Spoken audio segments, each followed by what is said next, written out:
energy. You know what the energy mean at all? You know, away.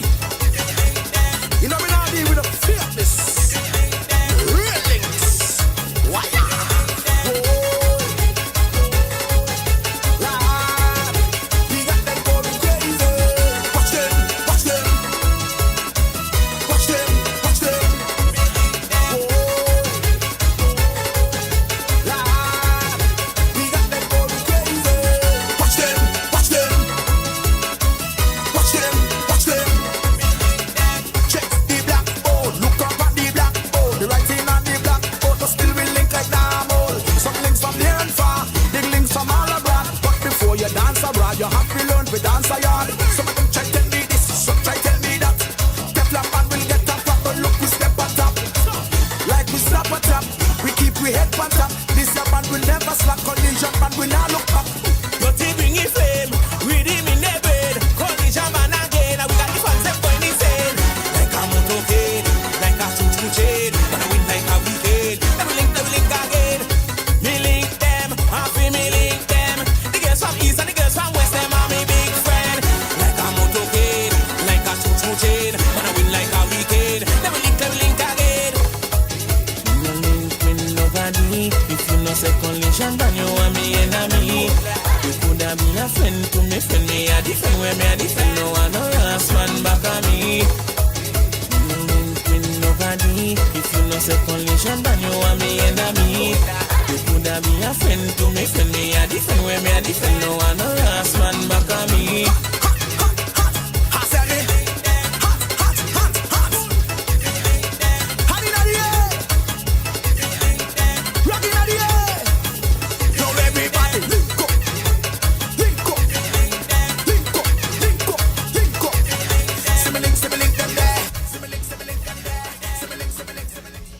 Yes, if you tell me, I will tell them that tell me is on. Did somebody say tell me? Then tell me about it. Tell me with host Carlisle Powell. There are talk shows, and then there is Tell Me, your very credible source for information. Join us every Thursday night. You certainly won't be disappointed. Alongside Dr. Kelvin Daly. Panic and fear, uncertainty that is compounded by a leadership that appears unprepared, uncertain, and indecisive in dealing with the coronavirus pandemic. And Tulu Weeks. Until God gets a hold of our Premier's life and transform him, he will go from bad to worse. We are tired of playing politics. We need to see policies that will change the life of people, especially those of us in the diaspora. Tell me. Carlisle, I want all human leaders rally for change. Every Thursday at 8 p.m., you can be a part of this conversation by calling 669-7312. That's 869-669-7312. Also available on WhatsApp for From the Diaspora 917-460-2187. Every Thursday night from 8 to 10 p.m. with host Carlisle Powell on 2020 Vision Radio and Facebook. Pico, the way to go for residential, commercial, and industrial wiring, data, security, UPS, and generator installation. When you need electrical work done now, done right, done at an affordable price, contact Finney's Electrical Company. Call or WhatsApp 665-1916 or email pico_1166@yahoo.com. Pico, the way to go. Do you know what you're drinking? If you are drinking plastic bottled water, chances are you're consuming plastic contaminants, BPA, and other hormone-disrupting chemicals you cannot see with your naked eye. Those empty plastic bottles take up to 450 years to decompose. In the meantime, plastic bottles are polluting the environment. They are dangerous to the planet and our health. The safer solution is to acquire your own Kangen alkaline water filtration system, and you will never have to buy toxic bottled water again. Help save the planet and drink clean water for less than the price you'll pay for acid plastic bottled water over the next few years. The Kangen technology is the world's most popular, most acquired water immunizer. For more information, you can call or WhatsApp us on 917-207-1307. That's 917-207-1307. Change your water, change your life.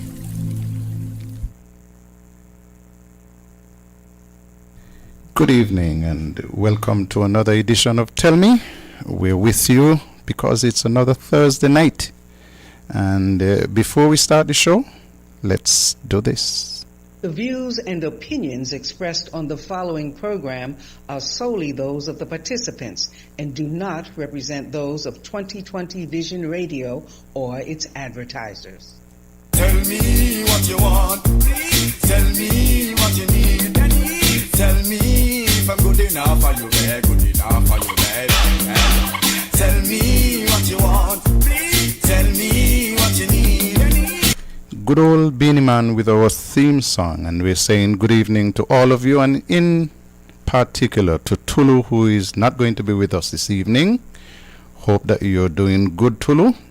I've been a little under the weather myself, but making some very, very good improvements. I'm starting to feel like my old self again. So Dr. Daly and I will be here for 2 hours this evening, taking you all the way up to 10 o'clock. And Tulu is not here, so we'll just send a general shout out to all the people who Tulu normally hails up. And then I'll go to Dr. Daly so he can have his introduction. All right. Good evening to all who have joined us on a lovely Thursday evening. Quite cool. Some showers early today, but cleared up very nicely in the afternoon. And of course, my brother Tulu up there in Hamilton. I hope he's doing much better, feeling much better. But to all those on the FM dial, YouTube, Twitch, and of course on the Facebook feed, good evening to all of you. And of course, I started my brother Hugh down there in St. Croix, my brother Denny and his wife Twilla, who are still here on Nevis, vacationing. My brother Carl in Atlanta, my sisters Evan and Judith up there in Connecticut, and of course my other brother Carl in Canada, and right here on Nevis, Reverend Othniel Daly normally tunes in. Good evening to you, my brother. And over there in St. James Parish, my left and right hands,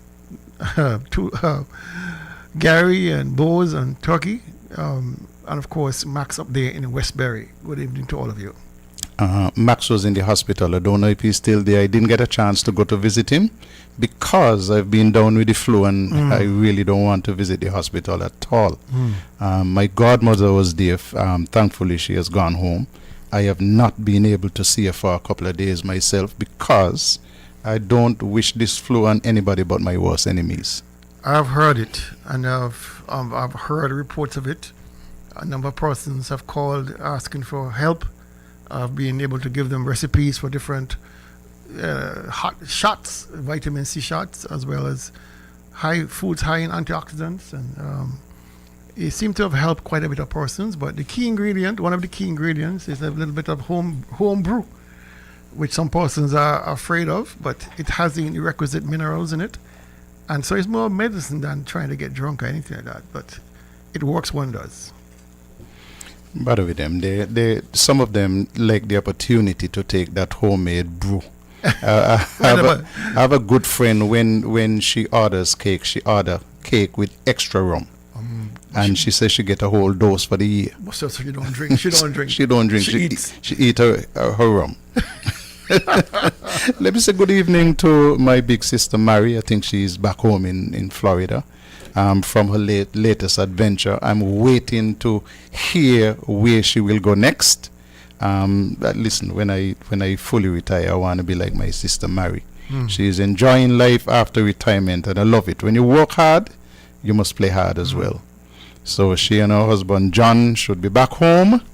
And then let me say hello to my other sisters by my mother's side, Glenda down there in the Virgin Islands, and Mervit.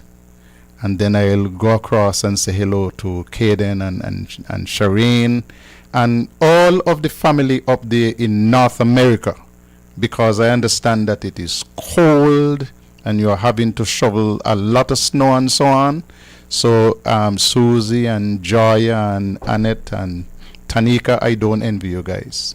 But look on the bright side. Summer will come soon. It's not going to be winter all the time. And there's a huge storm blanketing the East Coast right now, or heading there, and they're predicting feet of snow. So I'm certain those who are vacationing here on Nevis are having a great time. Absolutely. And you know, all my nieces are in the States, and I'm certain they're digging out. You know, but hey.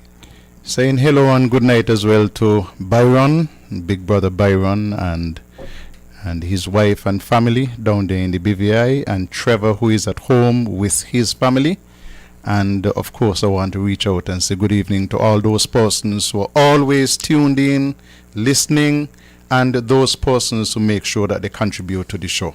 Your good brother Denny and his wife Twiller, always big supporters of the 2020 radio station, and we say thank you very much. I must acknowledge that I got a little sugar cake from a very good supporter as well, and I want to thank you, because that is what keeps the engine going and keep us on the air here at 2020.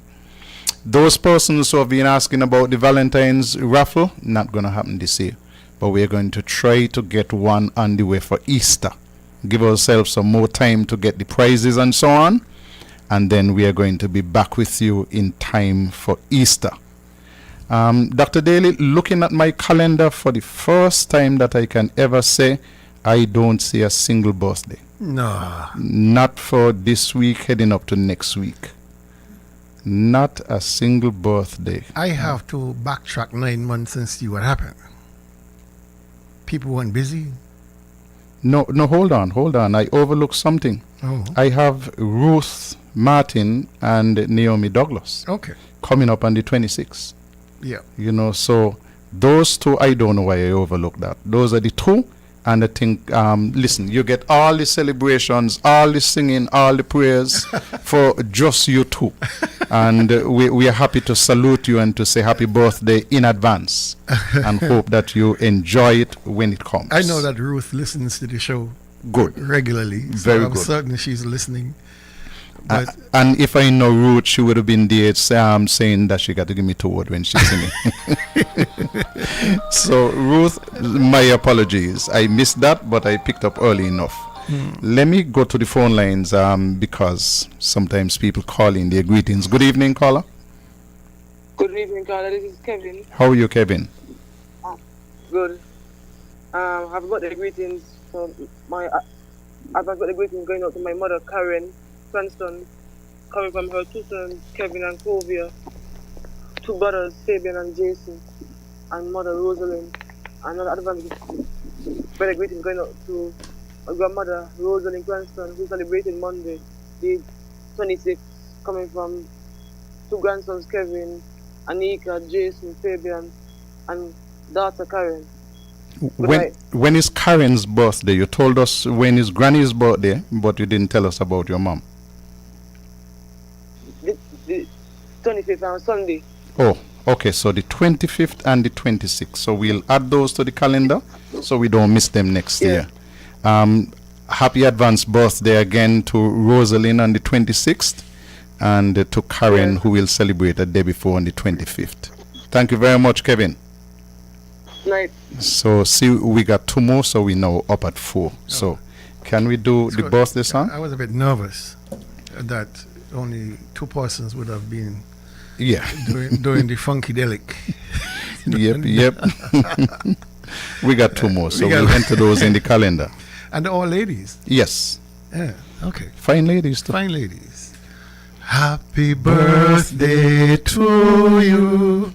Happy birthday to you. Happy birthday, happy birthday.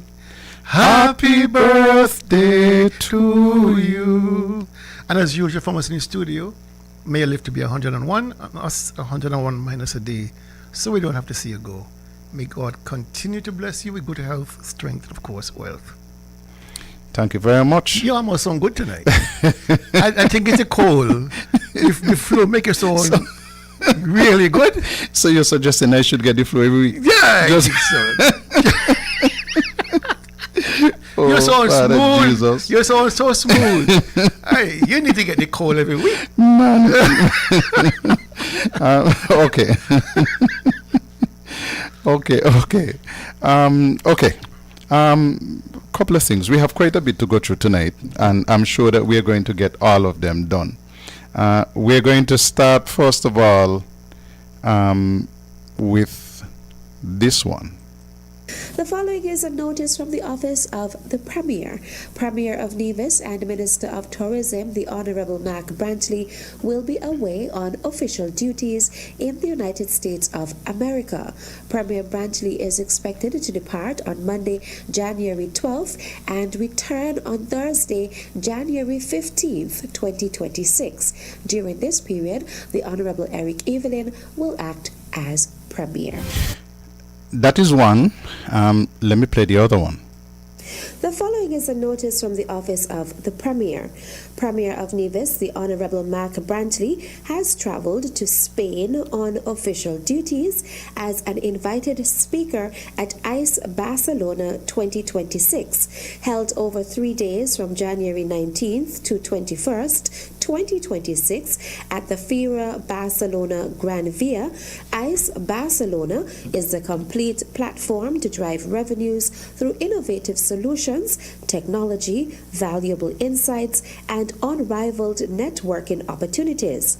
It brings together solution providers and gaming professionals across all key verticals.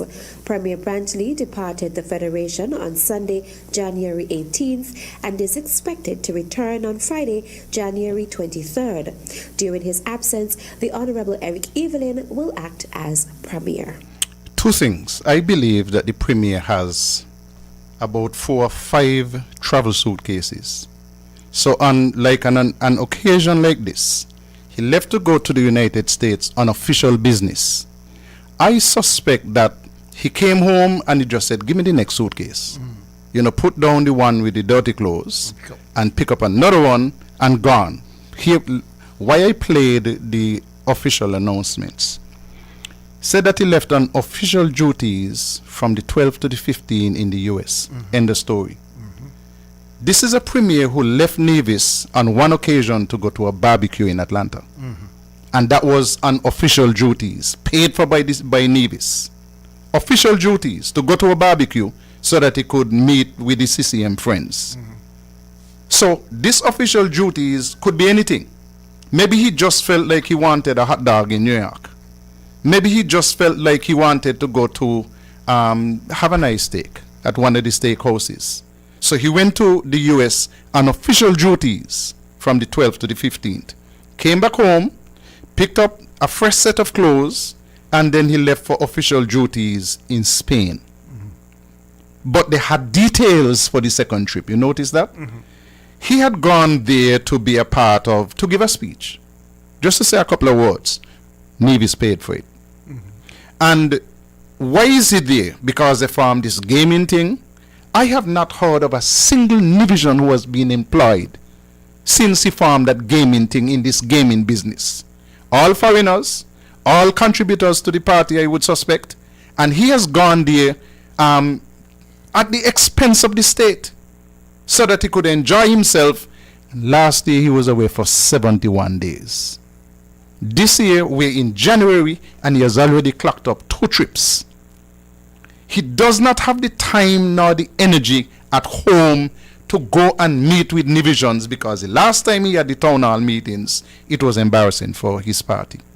But he has now gone to the USA, has gone to Spain. You know that where he is less than 1,000 miles away from Belgium. You know who is from Belgium? It is about an hour and a half flight between Belgium and where he is in Spain. When I heard that, asked myself whether or not this is a cover for a meeting with these people who want to do the project, the Destiny project, and these in the southeast of Nevis. I mean, you can't rule it out, eh? You can't rule it out. And somehow, I don't know when they noticed that he traveled second trip. I don't know when that came out. But I kept checking the Premier's page through other persons where he normally posts his travel itinerary, and there was nothing. And so when I heard that he was in Spain, I got really intrigued to find out, well, what he was doing in Spain, because the public, most of the persons I spoke to, even in his own ministry, had no idea where he went. And so when I learned that he was in Spain, the second step, what was he doing there? And fortunately for me, I got information that he attended ICE, the gaming thing, the gaming symposium or conference in Spain, and he was a featured speaker speaking about, the platform, the gaming platform here on Nevis, which was passed last year, 2025. The funny thing about that platform, that piece of legislation, it was not written by the NIA. That piece of legislation that authorized the gaming ordinance, I think it's called the Nevis Online Gaming Authority, that had that document, that ordinance was written for him. Much like the SSZ? Much like the SSZ. That document, that ordinance was written for him by two particular companies that are into the gaming world. I handed it to him, and he passed it in Parliament last year, October. The funny thing about the Gaming Authority is that, unlike all other authorities on Nevis, they are not regulated by Nevis, by the NIA, by FSRC, by the legal department. Nobody on Nevis has anything to do with the regulation. It's done by a company called Apex Partners Limited.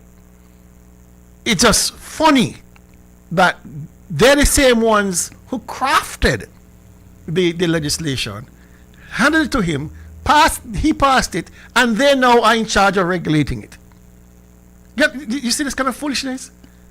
So they determine exactly what goes on, not the NIA. They're the ones who will be in a position to make the majority of money from this platform. We get a licensing fee, an annual licensing fee. I've looked at gaming legislation across those countries that do gaming, and those companies are required to pay some level of corporate tax. Here on Nevis is zero. They pay nothing whatsoever. And so all we get again is some licensing fee. And I'm certain when everything comes out in the wash, you'll realize that as a service provider, to get the license to operate under the jurisdiction of Nevis, that the Premier's law firm will get some of that business. I'm certain of that. And this is the kind of thing that really gets me going, because there's so much insider trading, there's so much that is being kept from the people of Nevis. There's a cabal of very wealthy people who are coming into the Federation and think it's in Nevis. And they are inserting themselves in the matrix of our legislation to benefit themselves at our expense. And so they get concessions for this, they get their own legislation for that. And if all the people of Nevis understood the wholesale transactions that are taking place, to suit other people, but we get the dregs. It is amazing how much is hidden from the people of Nevis. He was there in Spain promoting the platform, the Nevis Online Gaming Authority, as if he has something to do with its creation. He just passed the legislation, that's all he did. We now have to deal with the fact that without us being in the front seat of regulating this, if this thing goes south, who's going to hold the bag? We have a fairly decent reputation as an offshore jurisdiction, but we are taking too many risks. We now have so many lawsuits in the High Court against the two international banks, causing us some two of the international banks, And we are getting slaughtered internationally with the poor press that we are getting because of how these banks are operating. At least a dozen lawsuits are in the High Court against one bank up in Barnscott. People put their money in and can't get their money out. And you go to these trials to hear the conversations, the arguments, and it's so disconcerting because nobody's accountable. It's very frustrating to give a man $3 million, $5 million. You call back for your money, he giving you a 649. And the court seems emasculated, unable to do anything because of the weakness of the legislation you have here to protect people. But doesn't that remind you of Dr. Jonathan Christenberry? Of course. Who put in $2.5 million and could not get back his money. Yeah. I mean, it's not anything new. It is something which has been happening, but it should not happen.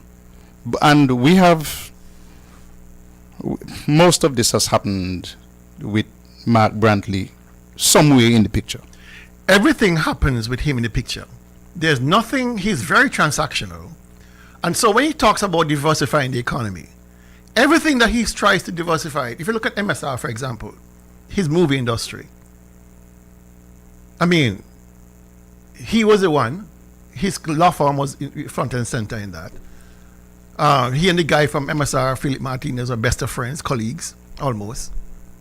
They were able to extract from him millions of dollars, taxpayers' money, to support an industry that we got nothing out of.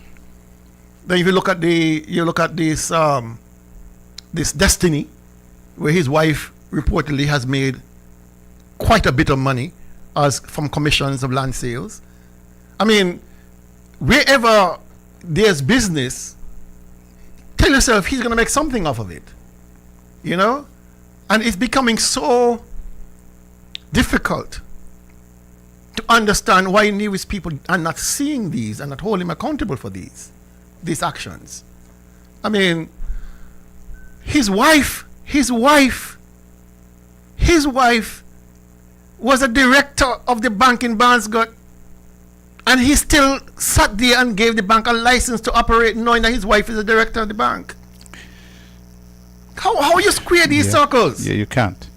How do you square these circles? And when you talk about these things, he said, ignore the noise. Ignore them.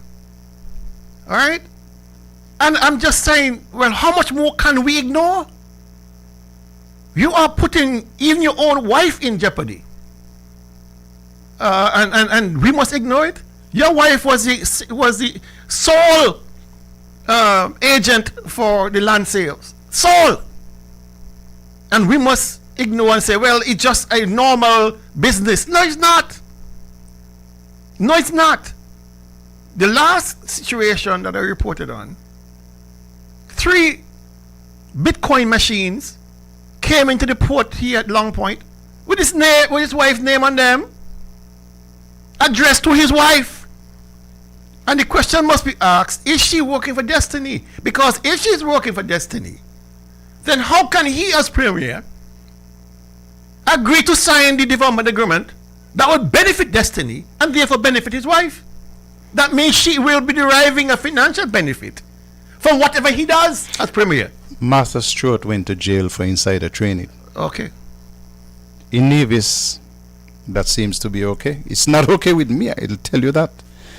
Let me pause to say good evening to Alan Powell and Dahlia and the rest of the family. Hope that you're doing well. Alan and I are due to hook up on February 5th when we'll be doing a Powell overload. So I'm looking forward to that. We're already planning exactly how we are going to handle that and where we are going to go with this show.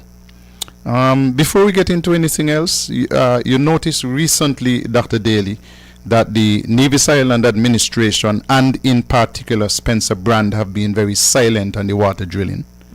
We did say from this program on Tell Me that when the government signed the deal with the company out of Trinidad to drill 9 wells for a couple $1 million, that the deal was poorly conceived, poorly discussed, and really a terrible deal for the people of Nevis. And we did some comparisons. We showed you that when under NRP, we did a deal to get water here on Nevis. The deal was for 1 million gallons of water per day. Didn't bother us how many wells that the company took to get the water. But we did a deal for 1 million gallons of water per day at an agreed price. CCM, in all of their wisdom, did a deal with this company out of Trinidad, and that deal was for 9 wells. It didn't matter if the wells were dry. It didn't matter if they didn't find water in the wells. And it didn't matter if the water was not usable. In the business, they call it potable water. Let me just say usable. So what has happened? The NIA and Spencer Brand have gone very, very quiet. I've been monitoring the drilling around the island, and I've learned that the well at Daysons in Gingerland, below Best Buy, in that area, that one has been abandoned. They were drilling, they had some issues where apparently they had some mechanical problems. Well, first of all, the rig that is being used by the company is an inadequate rig. It is not proper for the depth at which they are looking to go to get water. But they had some issues. They stopped the drilling, they started again, and then my understanding is that the well was collapsing as they were drilling. So they resorted to pumping concrete down the well, my understanding, and then going through the concrete as casing. I am now told that they have moved from Daysons in Gingerland and are now drilling in Hamilton. Nobody has said anything about that well at Daysons. But as far as the company is concerned, that is one of the 9 wells. Because CCM did a deal for wells, not for water. They did a deal for 9 wells. You're kidding me. So if they find no water, or if the water is not usable, it is still a well. We still have to pay for that. You see, when I had discussions, I told people, Joseph Parry had a different approach to governance and to proper governance. Because I couldn't watch Mr. Parry and say, hey, listen, let's do a deal for 9 wells. Mr. Parry would look at me and say, listen, no, it's water we want, now wells. Because what is going to happen to us now with that Daysons well? No water, not completed, but it is a well. But I'm surprised, Carlisle, because the last conversation I heard Spencer Brand, he was actually laying out the route from which the well Daysons would deliver water, correct, either up to Stony Hill or Zetlands. Wasn't that the conversation? Correct. So you don't think they should ask some explanation? That is why I waited until this particular program to bring the matter to the public.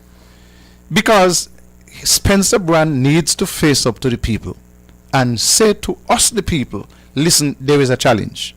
We have been having problems with our well drilling.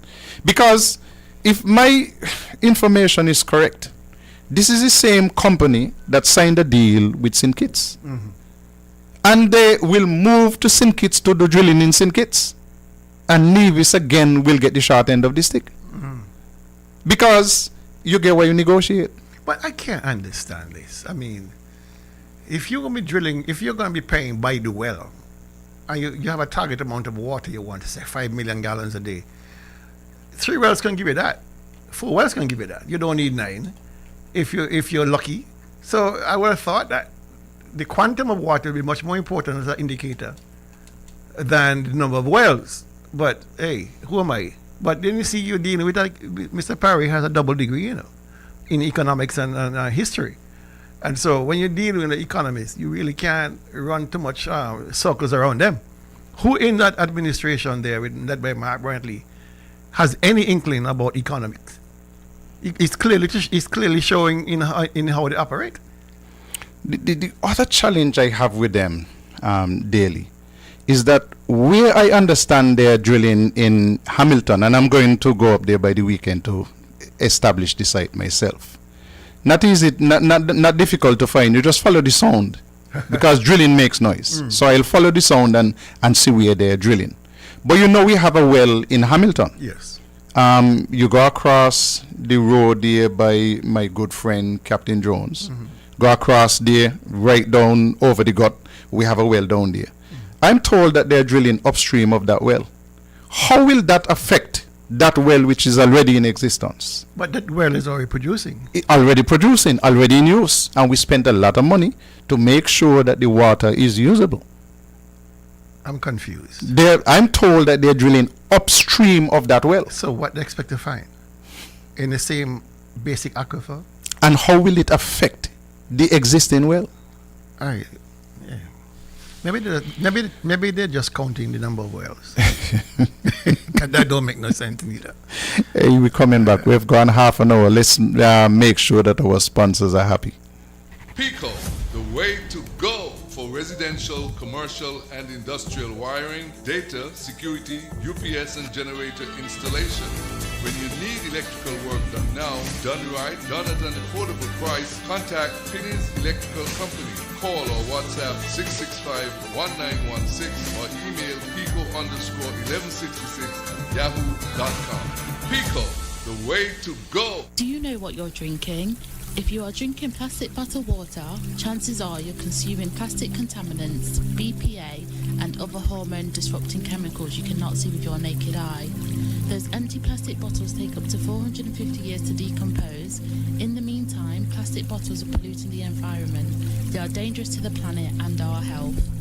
The safer solution is to acquire your own Kangen alkaline water filtration system, and you will never have to buy toxic bottled water again.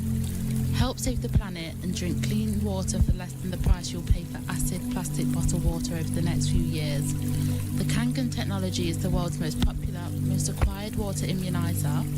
For more information, you can call or WhatsApp us on 917-207-1307. That's 917-207-1307.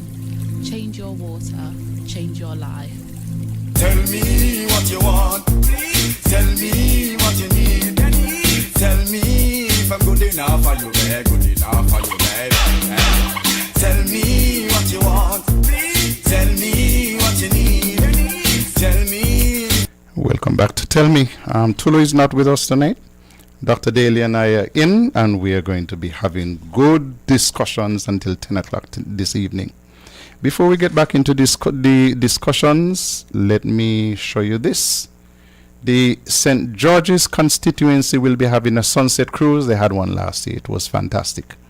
This year, it is going to be on the 15th of February. It's a Valentine's cruise, and I am encouraging all of you, start getting your pennies together, because single is 150. Couple, you save some money. It's 275. It's Odyssey Band and Wreck Life Movement on board Prince Devonte. So make sure that your partner can celebrate Valentine's, get them something on Valentine's Day. Look after them nicely, and then come out the next day and Prince Devonte and have some fun with the St. George's constituency group. So thank you very much already. Start thinking about it, because I want you to be very involved in that. One more note on water, because when I listen to the CCM government and Spencer Brand, I am sure that I heard them say that they were going to be replacing the storage tank at Brown Pasture. Now I am hearing that they will not be replacing the storage tank at Brown Pasture, but that they will be building a new tank up at, I like to say Rollins, up at Stony Hill. That they will be building a new, I think it's 500,000 gallon tank at Stony Hill. I don't have an issue with that, because I'm all in favor of storage. But the challenge is that that tank at Brown Pasture feeds everywhere down of that. So Church Ground, Brown Hill, Prospect, Cherry Gardens, that whole area, and has the ability to funnel through to Hamilton as well. If you don't replace that holding tank at Brown Pasture, you have a little challenge, because after Stone Hill, the next storage tank will be up at Morgan's. And then that has to feed coming all the way down the road mostly into Hamilton to serve that area. So if you're pushing water from Stony Hill down to Brown Hill, unless they put a lot of pressure reducers on that line, you're going to blow out a lot of pipes. People are going to be affected. And if you have a challenge anywhere between Stony Hill and Morgan's coming down the road, everybody out of water. But if you have this storage holding at Morning Star, you see what a difference that makes. It's more strategic. But these fellows don't listen to people. They don't ask questions, and it seems as if they are not in the business of taking advice. I mean, this don't make any sense. They should replace that storage tank at Morning Star. I always find, and it has been my history and my experience, every time you try to cut a corner, the corner cuts you. Don't cut corners, especially when you come to public service. Do the right thing once and you can relax after that. Because the what you just described to me and to the audience is something catastrophic waiting to happen. Because if there's a blowout, say up at Morning Star, then the whole downstream is out. Yeah. They're the bright ones, eh? Only them in school. Yeah, only them ones smart, so. The water is an issue in that two things. The government increased the storage. I still insist that we can do with more storage. But having increased the storage, they have not increased the supply. So where are you going to store? Here? They gave a contract for wells, not water. And therein lies the problem. So, Mr. Brand, you have some work to do. And his report card is not looking good, because he has really not represented the people of Charlestown in his constituency very well. And on the wider Nevis level, where he has responsibility for some serious things like water, he has a failing grade. I agree. And he always complains, quietly of course, not publicly, that he's been hamstrung. Every time he has a plan, it gets defunded by the Premier because the Premier has other things to do with the money. So, he always belly aching and making apologies and, saying he's not getting the kind of cabinet support for his programs. But in the end, it reflects on you. You are elected member of Parliament. Nobody voted, nobody gave you a seat. You voted for it. People voted for you. And therefore, they expect you to stand up and represent. Outside of his normal duties as the Minister for Public Works, Communications and Works, as a parliamentarian for St. Paul's, he hasn't done anything in St. Paul's. No. At all. Still don't have a community center. Still don't. And he's in his last term. Yeah. I mean, and I want to see what you're going to come around and tell people to vote for him for. Because his position on the SSZ and Destiny is in lockstep with the Premier. He has not produced anything for the St. Paul's constituency, but yet he's coming to them. I hope he doesn't come, but he's coming, I suppose he will, to ask for their vote. On what basis are you asking people to vote for you? On what basis? In St. Paul's, you've allowed the social services building to sit up there and rot in a pile of steel. You have not done anything at all to enhance St. Paul's. Health center. The health centers are is out of St. Paul's, now is in St. John's. The pier down in the middle pier and the fisherman's pier, he promised to assist in the reconstruction. Nothing. Community center. I mean, what report card can he possibly bring for a person to say, yes, I think he did a good job? I mean, come on. I mean, if you look at public works projects themselves, minus Spencer Brown, he hasn't done anything. And the public works projects are part and parcel of the work schedule of public works anyhow, whether he is there or not. It is not anything innovative he has brought. It's nothing new he has brought to the table. These are all strategic investments in road networking and all that. How are you going to take credit for those when they're already blueprinted to be done? Come on. I would really like to have a conversation with him and see what he's asking people to invest in him again for. What is it you're bringing that you have not had a chance to do? You brought the hospital. You took a job that you knew you could not do. You failed at that. We are still hemorrhaging money from that aspect of the program. What you gonna come and say? Really and truly. Mm-hmm. Hi, good evening, caller. Good evening, gentlemen. How are you tonight? To God be the glory. I'm not bad, thank you. Mr. Daly, everybody in Charlestown will know that Mr. Brand will not be contesting the next election. As you so rightfully say, what is he going to say to us? Why we voted for him in the first place, I don't know. But to ask for a vote again, I'm glad I'm living in St. Paul's, and we are cordial. So I expect he would have to come to me. And I'm waiting to hear what his reasoning would ever be. There's some talk about him not running, and I think within himself, he knows he don't deserve to be a candidate, much less to run, and I think he will just sit back in that dark room where he is, because I don't see him, I don't hear him, I don't hear from him. I don't think he's on the radio now. So realistically, Mr. Brand wouldn't come, because I'm going to walk him to cross to my family house. I grew up in front of the Metron and next to the doctor. And we had mango trees and guinea trees right across from our house. And so when they cut down those fruit trees and they demolished those two houses, I personally was angry, because that's my neighborhood. And then when they brought all this steel, I said, okay, we're going to get a replacement. That's before he contested, I think, the first election. And I don't think them still could move from there. They're going to need a shovel because they're rotten. They're rotten. And so he really and truly and honestly would not come back to the people in St. Paul's. I don't think he managed to build one low-income house either, apart from all of your name out. Not even one. No, this would be an insult to the people of St. Paul's for him to ask for a vote.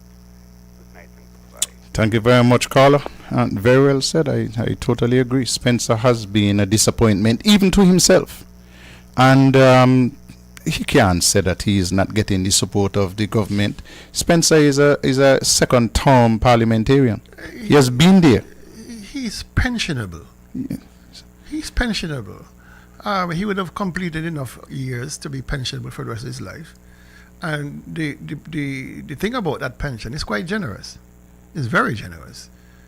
He's still relatively a young man. It means that going forward for the rest of his life, he'll get, I think it's 75% of his gross salary, which is about what, $15,000 a month.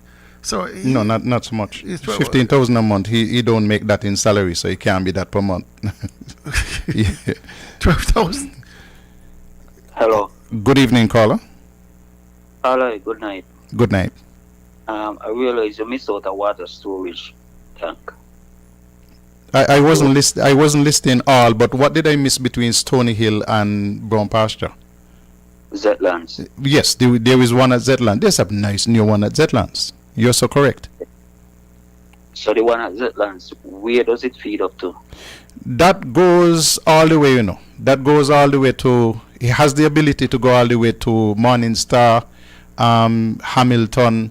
I think the way that the system is connected, that can send water. The system is interlocked nowadays. So you can send water right around the island. So the one at Brown Hill, where you said that be? No, there is none at Brown Hill. There is one at Morning Star, which my information is that they are planning to abandon. They are planning to abandon? Who put pressure on top the one at Zetlands? Correct.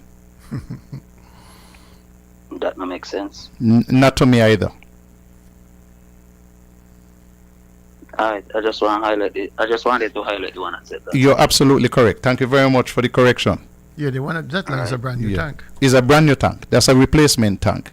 As a matter of fact, I think that they should replace, they did replace the old one at Fottergills. But no harm in having a second one at Fottergills, because you need to have water storage.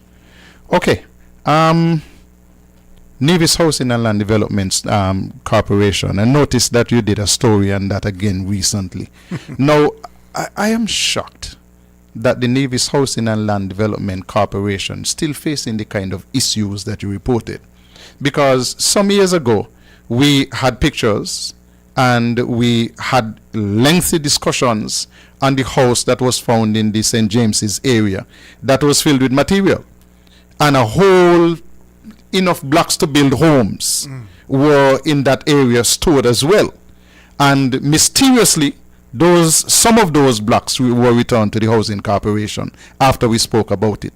But I can't believe that the theft is still at such a high level in 2026.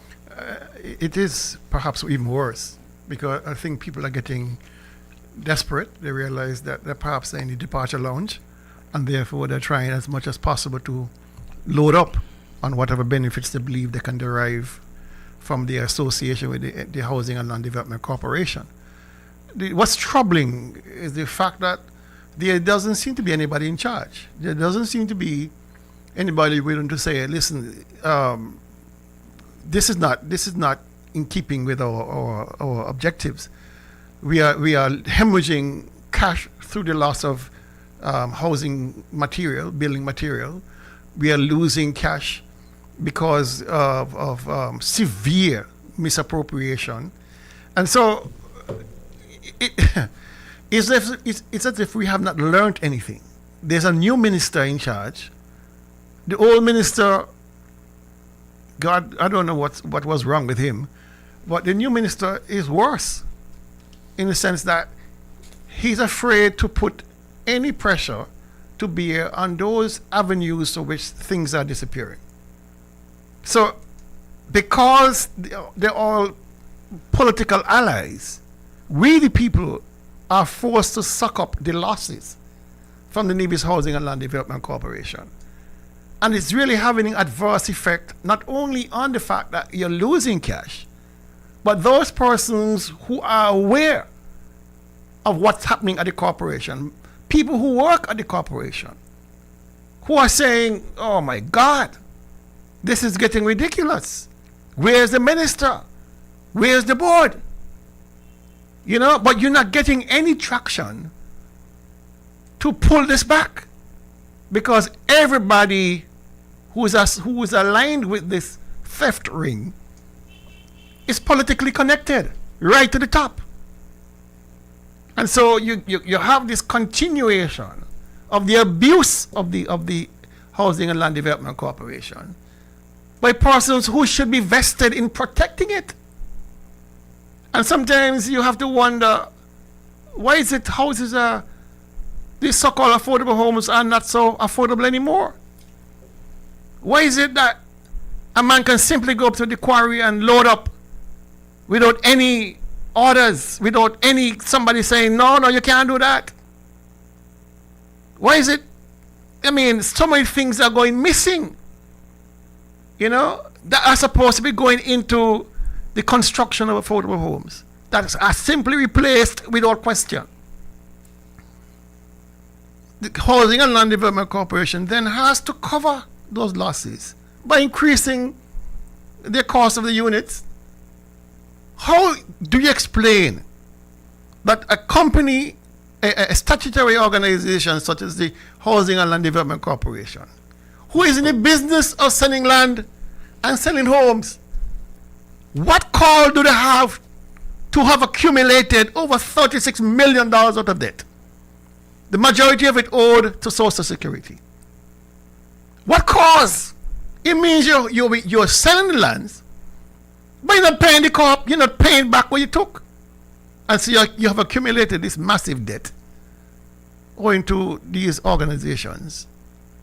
And let me say something else too, because they're still paying monies that owe millions of dollars to UT in Trinidad. They're still paying them on that. And so persons who UT holds the leases for, the mortgages for, the titles for, can't get the land because the government is not paying and not paying enough or paying regularly enough for the persons to start building. When you drive through Pinnis for a development that started over 20 years ago, why is there such sparsity of housing? Why is 1111 over the place? because people are not getting the titles so they can go to the bank and get their houses built. The corporation and the government of Nevis need to focus on clearing that debt, so those persons holding COTs can get their titles and start doing their life, building their lives. People should not be waiting 20 years to get their titles for their land. But to hear Mark Brandy talk it is our NRP fault. If you hear Mark Brandy describe it, it's all Joseph Parry fault. Because oil is the one. No. That's who he can fool. But the fact remains, they're the government. People want the titles. You have not delivered the titles. People can't build their homes, can't build their businesses. It's end of story. Listen, I remember years ago having a discussions with the late, great Hastings Daniel. And he reminded me that he was the first manager of the Nevis Housing and Development Corporation when it started. And that they started in rented property. Mm-hmm. He said the aim always was for housing to have its own property. Mm-hmm.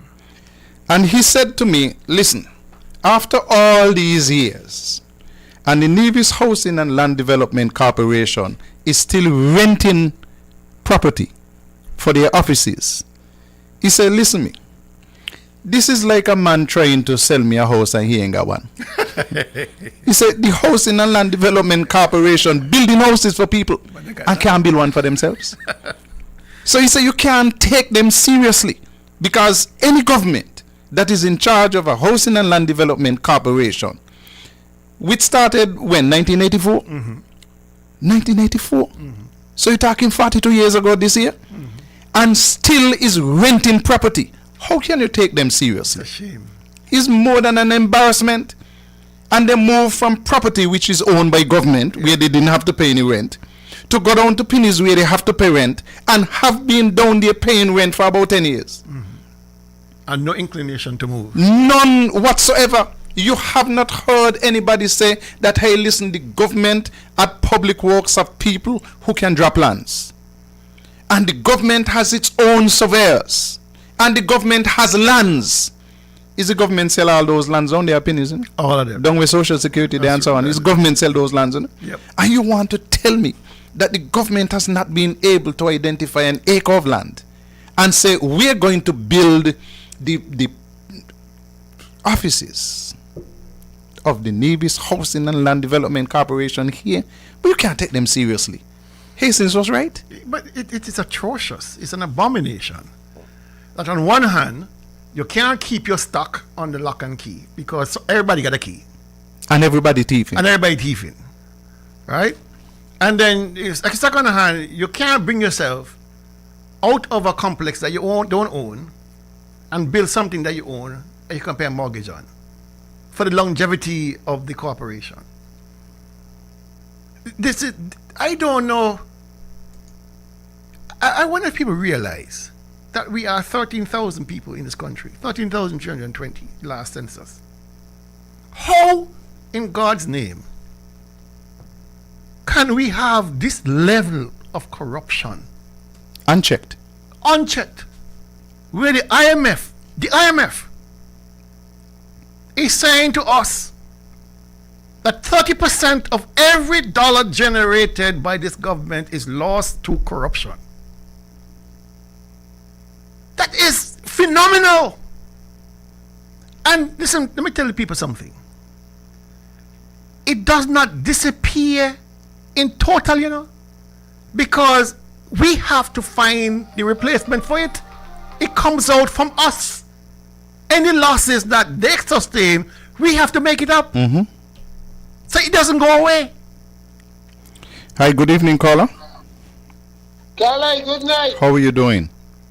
To you and Mr. Daly. Good evening. And we hope Kilo recover speedily because we need him back. Caller, the same thing happening down in Port Zante. The UDC office will run Port Zante. They weren't building for years. Government just come and doing that damn stupidness with crowd money. Man give away land down there to people and they secure building to run the Port Zante.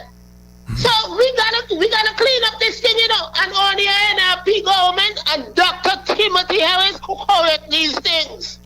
And Carly, you promised this country that tonight was gonna be secession talk, because they want us. If they're gonna take up $27 million, I'm gonna get the Marriott. Who ain't paying hotel room tax for years?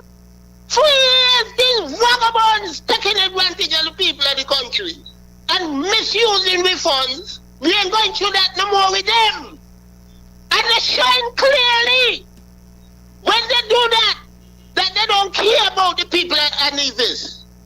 You can tell me Nevis want money to do things and the federal government can't support them to get the airport extended, and you got an opposition leader who wagging tail with Joe in bed. We think it's the Nevis people, Mama, but we don't want that. We want a decent government. Think it's a Nevis must live nice. That's what we want before pretty flowers and board back from everywhere, Caroline, for the young people. That is not gonna work here. Otherwise, I am dark, And man gonna feel it. It's dangerous. We cannot put people in power with them kind of thinking down in Bastille. Look where Vagabond Jude trying to think it's a Nevis. The man ain't trying to build a relationship. And who Nevis close, I say it's time to go. Have a good night. Mr. Daly. Good night, sir. These old people want to hear you more. They want to hear you. Yeah, all right. Have a good evening. Thank you very much. What's very troubling, Carlisle, is a total lack of oversight. There is no public accounts committee. Correct. That will hold these government officials to account. If you are spending our money and spending it badly, that report should be coming from them. I mean, we have to wait for an audit report every other year, because when an audit report comes in 25, it's reported in 2024. So you're a year late. We need an active public accounts committee, which is perhaps the most important committee of the parliament, to take control of these things, because they must report. They have the power to subpoena, don't they? Yes, they do. And get the information to the public. They're supposed to be the watchdogs of how government spends our resources. But you heard the Premier, when he was questioned about his leadership on the Public Accounts Committee on St. Kitts, he said there hasn't been one for years. Now, because of a majority he has in the opposition benches, he was afforded the courtesy of being named the opposition leader. But that came with great responsibility also. Not just a title and a paycheck. It came with responsibility to make sure that he holds the government's spending in particular to account, to make sure the people's revenues and taxes, which they have to work hard to pay, are protected and guarded against abuses. Instead, he's going to make an excuse that no sitting government has had one before. Well, start with you. Start with you. And he was wrong with that, though. And he was definitely wrong with that. He was wrong with that. Because on Nevis, he made sure that we got ourselves in a position by refusing to acknowledge Dr. Hodge's position that she should be named the leader of opposition and get a senator, and therefore become the chairperson of the Public Accounts Committee. He made sure that had no legs to stand on, because he does not want anybody to examine his behavior as premier of this country. And I want to remind people that in Barbados, Mayor Motley, her party won all the seats. Thorne crossed the floor and became leader of the opposition and got senators. In St. Vincent and the Grenadines, the one seat of Dr. Gonzalez has made him leader of the opposition, and he has named 2 senators. There you go. Good evening, caller. You're very low. You're going to have to raise your voice a lot. Still not hearing you well enough. You got to raise your voice a lot harder than that. Okay, you hear me better? Just barely. Go ahead. You see, we have a situation in Davis where money is being spent. Caller, can you either increase the volume on your phone, or you're going to have to change the phone? Because if I'm not hearing you, it means that the listeners are not hearing you, and we want them to hear your presentation. Okay, let me see if I could put my volume up a little more. You got to put your volume all the way up, whatever it is, so that we can hear you better. Do you hear me any better now? Slightly better. Put it all the way up and go ahead. Okay.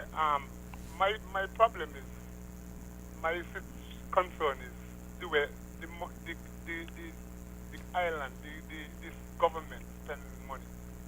Now you have a situation where they bought a piece, a property overlooking the Bath Cemetery.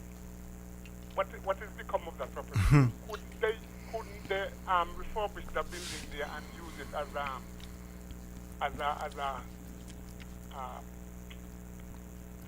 thing for the housing and land? I always believe that can be utilized for something. It's just there. I mean, that's unnecessary money to spend there. It's useless. I am told, caller, that we actually did spend quite a bit of money renovating that house, including putting in toilets. And I'm told that even the bolts for the toilets disappeared. Whole brand new toilets, everything was just removed, disappeared. It was supposed to be used as a holding place for COVID. Yeah. Listen, some thief and some took. I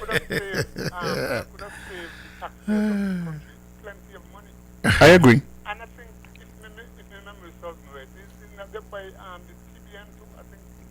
Yeah, well, that information came out recently that they had acquired the TBN building. Oh, acquired. Okay. Same thing.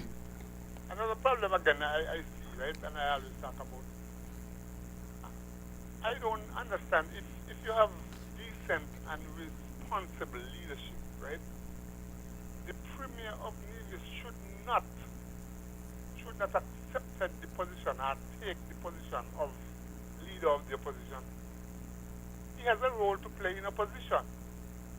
And that is why certain things that the federal government does. And there's nobody to challenge what he does because there is no opposition. The office is there, the chair is there for the person who's supposed to say about the spending of the country in opposition. But he's not doing it. And so that is why you see the country is this and that, up and down and all them kind of things. I believe it's time now, man. People can't take no more, you know? We just can't take no more. We need proper governance now. We need people. Look at the situation. So many houses, dilapidated, government buildings have been abandoned, not in use, can't be paying rent for, and all this kind of thing. You just said something there a while ago. The Minister of Work, he can't get his way because whenever I always say it's time for him to talk out, speak out. Speak out. You people vote for him. Speak out. Let the people know what you are bearing. And that is why the former Minister of Health had to resign because she just couldn't get the way she would want to operate in her office, at her office. And so this is why the country is up and down. If I'm not getting something out of the deal, you can go walking. That is why the country is in such a mess. They're only seeing for themselves. Thank you. Thank you very much. Listen, it's now showing 7 minutes after the hour of 9 o'clock. And so we're going to check in with our sponsors. When we come back, we still have to talk about geothermal, the airport, the hospital, and others. But before we go to break, I saw something today which excited me a lot. Those of you who are watching, I don't know if the print is good enough for you to see, but it is news out of Dominica that the Skerrit government will be giving loans to public officers. I suspect people who work for government, housing loans at an interest rate of 2%. Wow. And when I saw that, I said, wow, welcome. And I said that because I believe that the banks that we have around here have been robbing us for too long. You can borrow $500,000 to build a house, and by the time you finish paying back, you pay $1 million for the $500,000 that you borrow. I think that they are unconscionable, and that the interest rates are far too high. That is just my opinion. I feel that they can take part with the people. And I also feel that this initiative will make housing affordable to the people of Dominica. Anytime you hear you can get a loan to do your house at 2%, run. Get in the line early. If when you leave in home you got to run out of the house with your toothbrush in your hand, find some water someplace to brush up later. But get in the line for that 2%. You're not going to find that too many places. So when I saw that, I said, well done, Roosevelt Scape. That is the direction that we want our people to go. And in St. Kitts, totally different to Nevis. Because I have people down in St. Kitts who telling me that they're paying $350 for the house. At the corporation. At the corporation. And in Nevis, when CCM got into power, they hired a law firm up Government Road to write to people to tell them, listen, we curtailing the arrangement that you had, go find a commercial bank and go get your $1,500 and $1,700 to pay for your house. They don't have no conscience, they don't care about people, and you only matter when your time come to go to vote. But we're going to come back right after this. PICO, the way to go for residential, commercial, and industrial wiring, data, security, UPS, and generator installation. When you need electrical work done now, done right, done at an affordable price, contact Finney's Electrical Company. Call or WhatsApp 665-1916 or email pico_1166@yahoo.com. PICO, the way Do you to know go. what you're drinking? If you are drinking plastic bottled water, chances are you're consuming plastic contaminants, BPA, and other hormone-disrupting chemicals you cannot see with your naked eye. Those empty plastic bottles take up to 450 years to decompose. In the meantime, plastic bottles are polluting the environment. They are dangerous to the planet and our health. The safer solution is to acquire your own Kangen alkaline water filtration system, and you'll never have to buy toxic bottled water again. Help save the planet and drink clean water for less than the price you'll pay for acid plastic bottled water over the next few years. The Kangen technology is the world's most popular, most acquired water immunizer. For more information, you can call or WhatsApp us on 917-207-1307. That's 917-207-1307. Change your water, change your life. Welcome back, and we're going to do a little thing on geothermal. So before we get into those discussions, I want to bring up something from Dominica, and let me put that on the screen. Dominica are saying that they will be opening their plant, the geothermal plant, next month. Hi, good evening, caller. Good evening, Mr. Powell. Yes. I am still very angry about what happened. The last election, two parties contested, NRP and CCM. NRP won 2 seats. And I'm not comfortable with somebody going to run on a ticket, a political party ticket, and then be able to change and name whatever they want to name themselves, and then the party suffers. What happens in most countries, people vote maybe 80 or 75% party line. And so sometimes when you win a seat, I have voted for people who's not my friend. Me not close to them, but me ZRP. And I believe this must be looked into. I even wonder if the matter couldn't be taken to court, because you run on a ticket, you won on a special ticket. It shouldn't be that you just be able to walk away and go on with the party name. I think that is unfair. Anyway, when we get in government, we'll fix that. Good night and goodbye. Thank you very much, Carla. I see your point. Interesting conversation. In Trinidad and Tobago and other countries, it's a little different to us. Anyway, geothermal, Dominica, they are set to open the geothermal plant, a 10 megawatt plant, next month in March. And I am excited about this, very much so.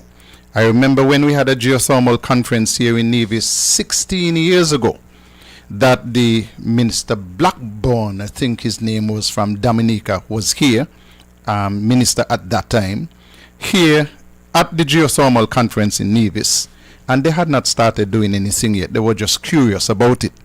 Nevis was way advanced. We had already drilled the exploratory wells, and we were getting ready for the next step. Now we are hearing and seeing as well about Montserrat, just next door. That is Montserrat with some action up there with geothermal.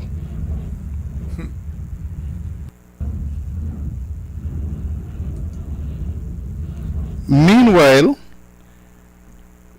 let's get some promises.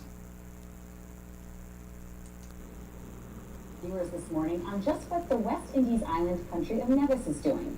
So joining us now is Mr. Mark Brantley, who is the Deputy Premier of Nevis and Minister of Foreign Affairs of St. Kitts Nevis, as well as Mr. Bruce Cartwright, who is heading up some of Nevis's energy efforts. Welcome to Great Day Washington, gentlemen.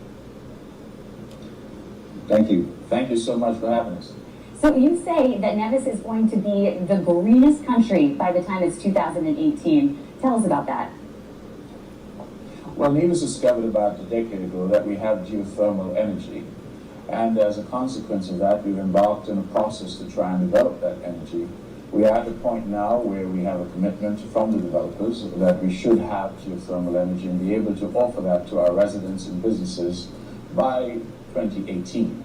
What that would mean, based on our current consumption and based on projected growth and based on the amount of geothermal energy that's available, it would mean that come 2018, Nevis goes entirely green. And that would make us the greenest place on planet Earth. It would demonstrate our commitment to the climate change commitments that have been made globally. But it also would say for us as a small island developing state that as a government and as a people, we're taking our role seriously in saving our planet, in offering a cheap alternative and a renewable alternative to our people for electricity generation. I'm glad he stopped talking because I was getting a little bit worried, wondering if it is 2018 yet. Mark Brantley became Premier in 2017. That interview was taped before he became Premier. And he promised geothermal energy and Nevis will be the greenest place on planet Earth by 2018. That is only one clip.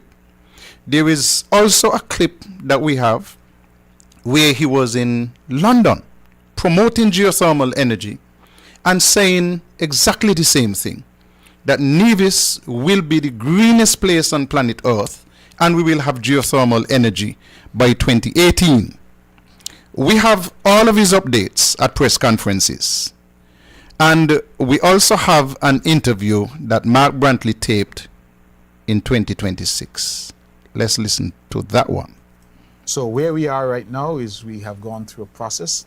We have secured some $17 million from the Caribbean Development Bank. We've secured some $20 million from the Kingdom of Saudi Arabia. We have secured an additional, I think it's $35 million from the Green Climate Fund.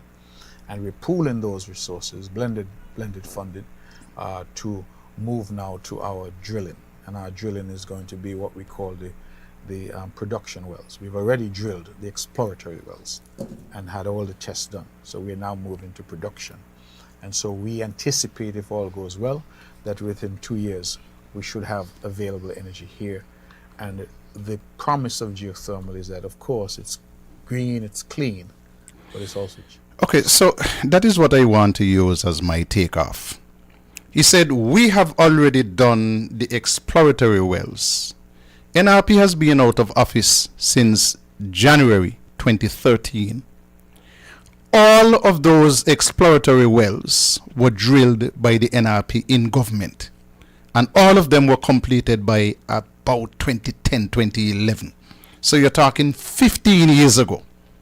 I should know, because at that time I was the minister charged with public utilities and energy and so on. So those wells were drilled by NRP and have been sitting there since 2010-2011. Now, the one well that was drilled by CCM was abandoned. And that information came to us from Nevlec, not from us. Came to us. $5 million used to drill that well, sealed off, abandoned. Here comes Mark Brantley in 2026 to tell us that in 2 years' time we should have geothermal. It is the same Mark Brantley who told us in 2011 and 2012, just vote for CCM, get us into office, and we are going to flick the switch in the first term.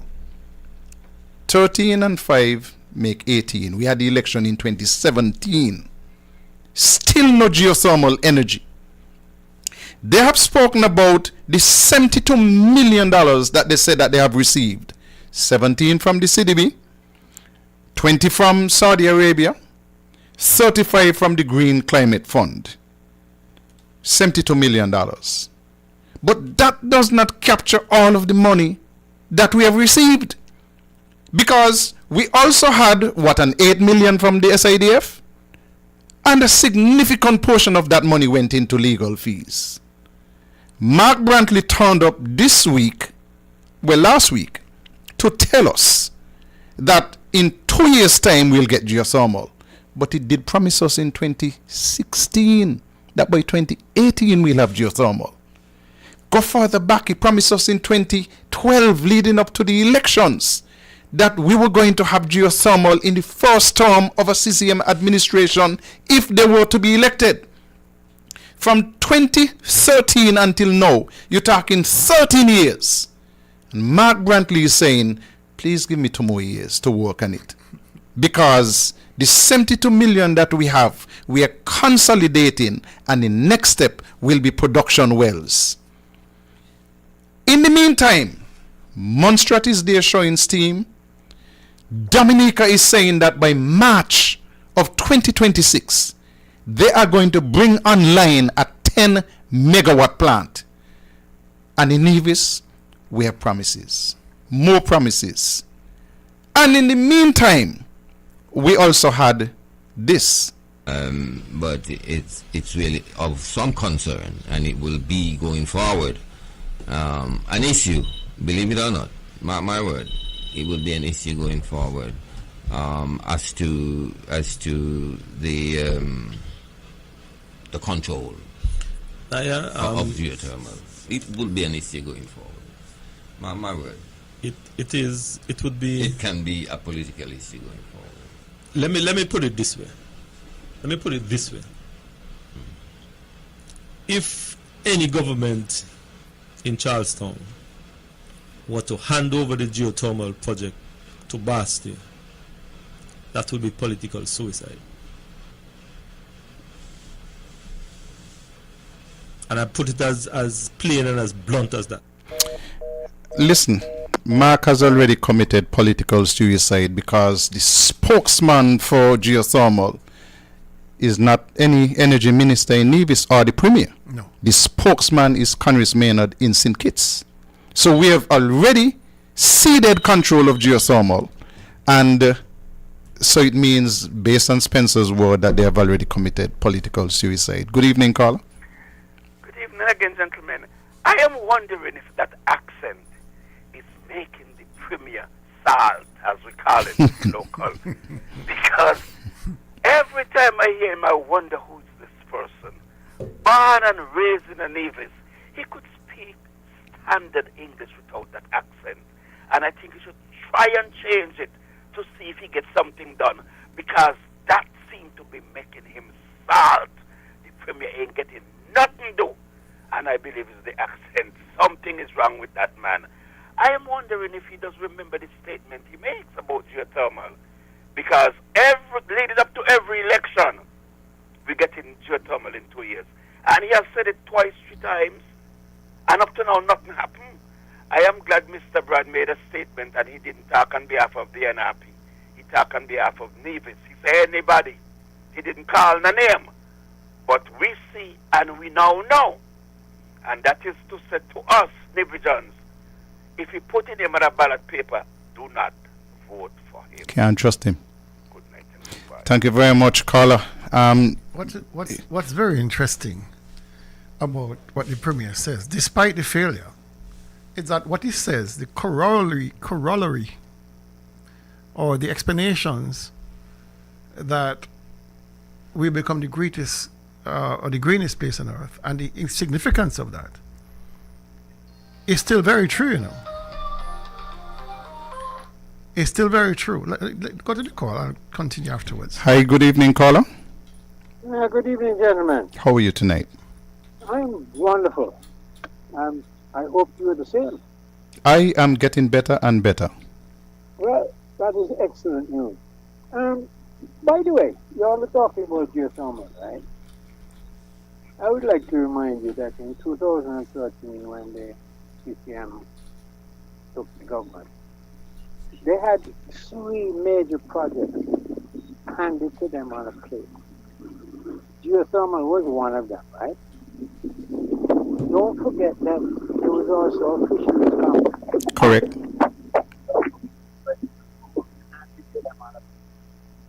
There was also the oil storage project over past Long Point, handed to them on a plate, ready to roll. Geothermal as well, on a plate. They only had to follow through with what had been done already.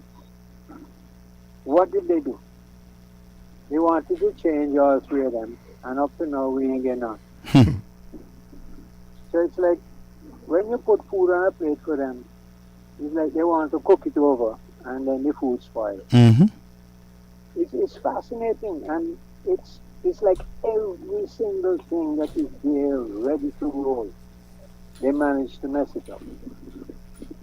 I don't know how they managed to get it done, because things are there, ready to roll. You'd have think that they would have just flipped the switch on all 3 of those projects. But up to now, none of them have come to fruition. It is fascinating. I don't know how to get it to. It takes a very special skill to ruin projects that are ready to roll, ready to break ground, but all of them gone. I don't know how to get it done. It's a very special skill. Destroy projects that you for the benefit of Nevis and Michigan. It is beyond my comprehension. I'm not clever enough to work out how to get it done. Maybe you can help. Thank you very much, Carla. But you're absolutely right. You're right on the button. Listen, before I forget, let me just remind everybody that that very special school on the hill up there by Government House, Nevis Academy, will be having the cross-country races on Tuesday starting at 9:30.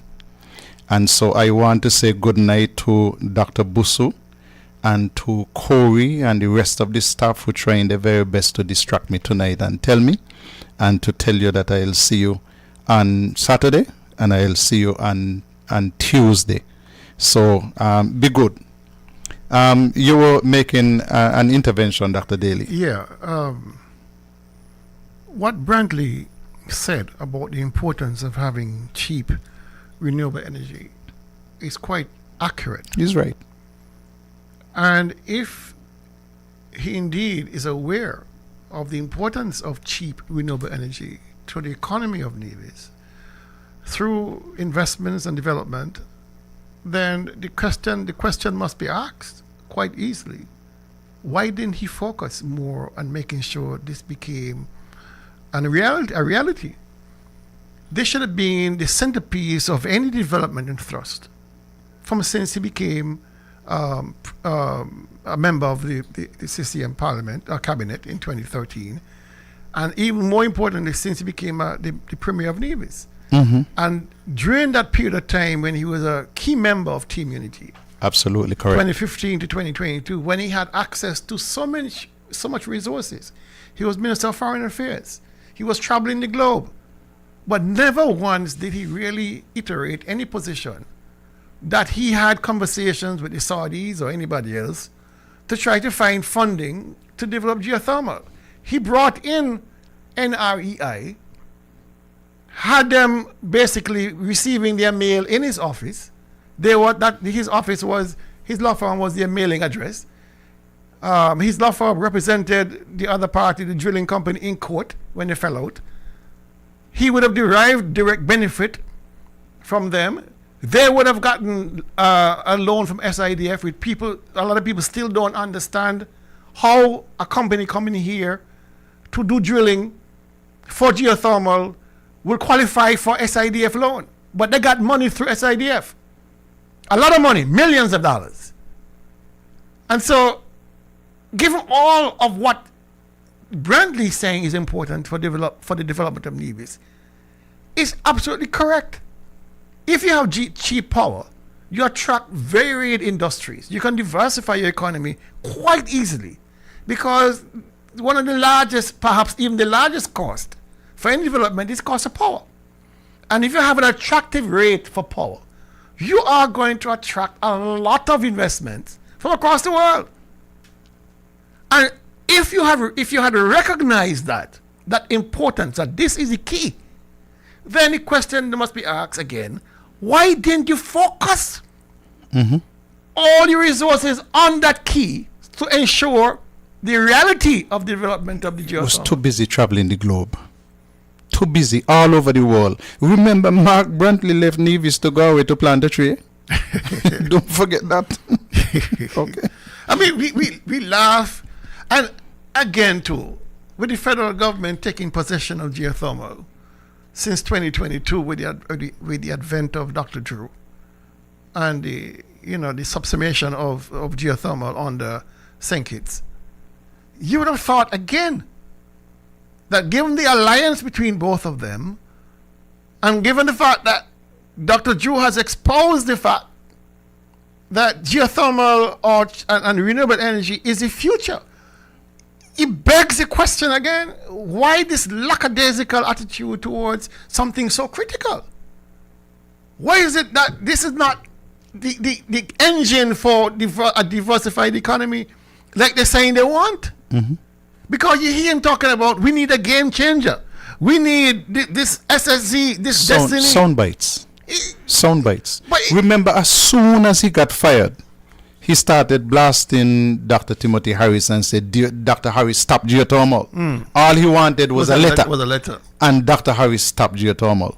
But by the way, I want to thank my good cousin, Keith Swanston, because I believe that I just got my last big bill from Nevlec, $80-something. Wow. I suspect that my next bill will only be standing charges, because the solar power is operating brilliantly at my house. Wow. So I want to thank my cousin Keith Swanston for doing all the hard work, and to say to people, Case Electrical Services, if you don't ask me about geothermal, not geothermal, solar power, ask me cousin. If you call me, I'm going to put you on to him. He's the man who set me up, and I'm happy. I'm, like I tell you, I believe that's my last big bill, $80-something, because I was partly on Nevlec. So by the time the next bill comes out, I should just be paying standing charges. So you got money to boops then? I got money to boops. Father Jesus, Tulu, I need you. Okay, where are we at with the hospital and the airport? I mean, the airport in particular, Mark Brantley must feel like a prostitute, because he has been cuddling up to Dr. Drew. And when the news came out that Dr. Drew and his government had given Marriott a $27 million interest-free loan, and Nevis had to go face National Bank, Mark Brantley must have felt like a whore who had been used and not paid. He must have felt badly. There must be consequences for things. And what Dr. Drew did is point Nevis in the direction that, we need to go on our own. What Dr. Drew did in that act is telling Nevisians, I need to look for yourself, because I'm not entertaining anything. Go ahead to the call. Hi, good evening, caller. Carly, Yes, sir. you was doing a good job all through the last quarter of last year. Making the comparison with Nevis and Anguilla, you know. Anguilla gone, even leave think it's too, you know. We're in the rearview mirror. I mean, look at this vagabond boy, Mark Bentley. Look what he doing to Nevis. Carly, you know what the bridge widow doing? This morning, I watched some people went on the same boat.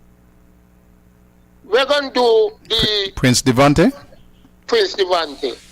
And you know what all of them saying? They heard about Nevis. All the people them who come through Cantos to go over on the boat. Man, you know what the bridge could have doing for St. Kitts and Nevis? Carly, we must hold Mark Bentley accountable for the married thing with worthless Joe. There is a set of vagabonds, and they ain't like St. Kitts and Nevis. We gotta weed them out, you know. We gotta weed. Man, someone, hey, Daly, you know what a story bomb is? Yes, yes. Explain a story bomb to the public. Anyway, see food he wanted. That's Mark Brantley. Anyway, he see money he want. Have a good night. Thank you very much, sir. It's 9:34. Let me go say hello to Pico and Kangen Water again. Do you know what you're drinking?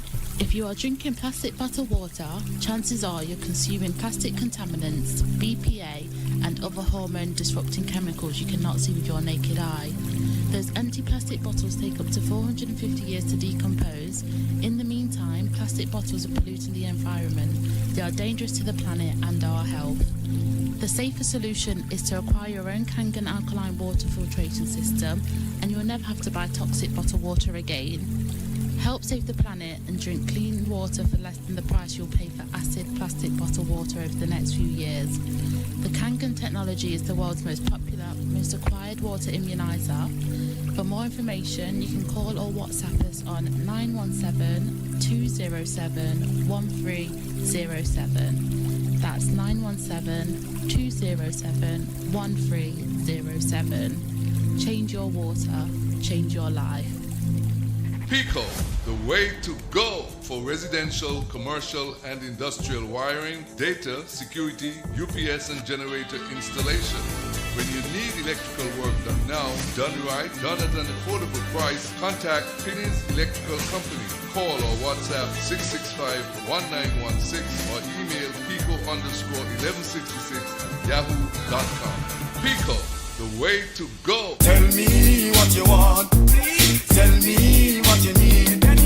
Tell me if I'm good enough for you, man. Good enough for you, man. Tell me what you want. Welcome back to Tell Me. Dr. Daly, I bet you didn't know that Pico is my cousin. I knew. Oh, okay. He told me so. Pico's father is a Powell. So his father and my grandmother were first cousins. Yeah, he brags about you being his blood. And he's my neighbor from Zion too. Yeah. Yeah, okay. We're back. You were saying that neither the hospital nor the airport got any place. Let's begin with the airport.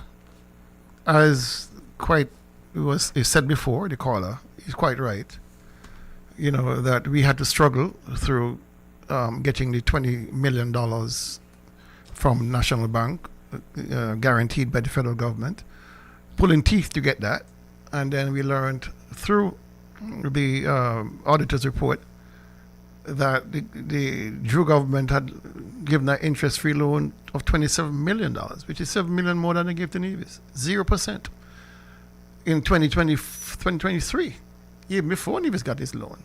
So it's kind of disconcerting that the federal government would look at us in this kind of different way. But that isn't me. But there's more troubling matters to deal with, because the other two sources for loans for the airport were the Taiwanese, which had committed to $19 million US, guaranteed by the federal government, by the way. And the biggest size of that loan was from Mr. Drahi, the billionaire investor, of 26 million US dollars. The troubling part of this is that we have no idea what guarantees or what security the NIA would have given to Mr. Drahi to access that loan of 26 million US dollars. I don't think Mr. Drahi is foolish enough, and he didn't get wealthy by being foolish with his money. And I will think that he would want some level of security to guarantee that he will get his money back, and what he would hold of value that can guarantee he will get his money back. And so the Premier has yet to disclose to the people of Nevis. He said the money has been secured, but he has not said what has he secured it with and for how long. So we are not made any wiser by the Premier. We don't know the terms of the loan with the Taiwanese. We don't know what arrangements were being made. All we know is that we know the quantum, but we don't know what payments will the Taiwanese expect from the NIA to pay back that loan. And it's a very troubling matter. It's not a simple matter, because the Premier is looking to burden the Nevisian population of 13,500 people with another $140 million debt that cannot pay for itself. That should be telling. We are already struggling with $3 million a month in interest payments for the existing load burden we have of $550 million. How are we going to facilitate paying another $140 million on top of that without causing undue strain and difficulty for the Nevisian population? Because in the face of decreased investments, then it means to cover those buildings, those costs, those loans, more will be extracted from the people of Nevis to cover them if they are not going to default. We are already paying 30 cents of every dollar that we make to interest payments. These things do not go away. These debts do not go away. You have to pay them. And the Premier is braggadocious in saying he has not missed a single debt repayment. It means what that translates to is that before you see a dollar in social services to those elderly people who used to be on the roles at Nevelec and the water department, those persons who got free care at the hospital because they're over 65 or under 18, it means those people and the rest of us will have to make up that difference in what we not going to be expected to pay. Because you can't expect to put on $140 million on us and not have increased debt payment. And then we have not even spoken about the hospital yet. That's another $50 million. So in very short order, we are looking at $190 million on top of the $550 million we got to pay for. Where is the money going to come from to pay it? Is this the role of destiny? To rescue the government? To throw them a lifeline and say, we will deal with these costs? You just sit back and let us run the show? It seems that is the direction Mark Brantley is taking us. It seems as if that is where we are heading. Because the fact that he has not backed down from the crescendo of opposition to this destiny, it shows that he has committed himself that these are the people who will now be running the economy of Nevis. The running the government of Nevis. Between them and the gamblers and the bankers, all crooks, he has invited to run this country. Well, what is left for the honest people in this country? What is left for us when these people are carving up what they want out of this country, taking the share here, there, and everywhere, carving up the country like a turkey on Thanksgiving? I tell the people of Nevis, open your eyes and see for yourself. Don't trust me to tell you everything. I'm designated as a politician, so you might say I'm biased. Look, the evidence is there for everybody to find. Everybody to look. Listen, Google Maps, Google search, it's a magnificent. Things I find that you would never think you can find is right there. You understand? So you don't have to take my word for it. I'm heartened if you do, but you really, if you want to back check what I'm telling you is true, it's true. Go ahead and do for yourself. But we are being carved up like a Thanksgiving turkey. We are being carved up. A breast for you, a wing for you, a thigh for you, the neck bone for the visions, and the tail for the visions. But everybody has gone with the choice pieces. This is where we at, Carlisle. This is where we are at with this government, who has failed to deliver on development and now has farmed it out to other people to take control over. I'm saying to the Premier, listen, walk away. Walk away. Walk away. Nevis can't afford it. You can't afford it. Here is my concern. While Dr. Drew has given Marriott, an international brand, 27 million interest free, so they only have to pay back 27 million. He directed Mark Brantley to National Bank for 20 million, and we got to pay in interest. If we get a little 3% interest rate, we got to pay 12 million. So 12 million the people of Nevis have to find to pay back the National Bank at 3% interest, while Marriott get away scot-free, $27 million to use free money. I don't think that's right or fair. Good evening, caller. Good evening again, gentlemen. Carlisle, with all of these, that you're correct, right? And one would have thought that the government would encourage investment in the island that would create revenue. True. That would cover these debts. Well, when I'm listening and what I'm reading, a little bit of information I'm getting, we have three major investments going on. You have the proposed Destiny. You have this new legislation for offshore gambling. And then you have the airport itself. Well, can you tell me? I know it's tell me, but please, can you tell me? Are any of those going to create any revenue for the government? There you go. Because my understanding is that the Destiny is completely tax-free. That's right. But there's no revenue coming from there. That's right. What I'm hearing about this offshore gambling business, it seems as though it's controlled by people other than the NIA.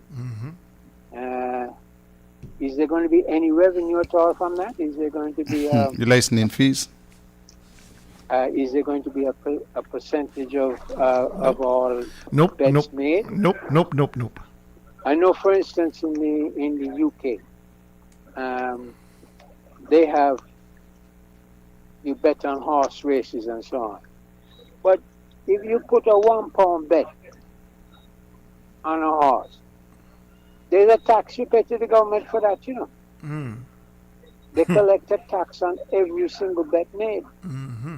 Are we doing that here? Nope. Zero. Where is the government revenue from these projects? The airport, when you look at the numbers, it's going to be the other way around.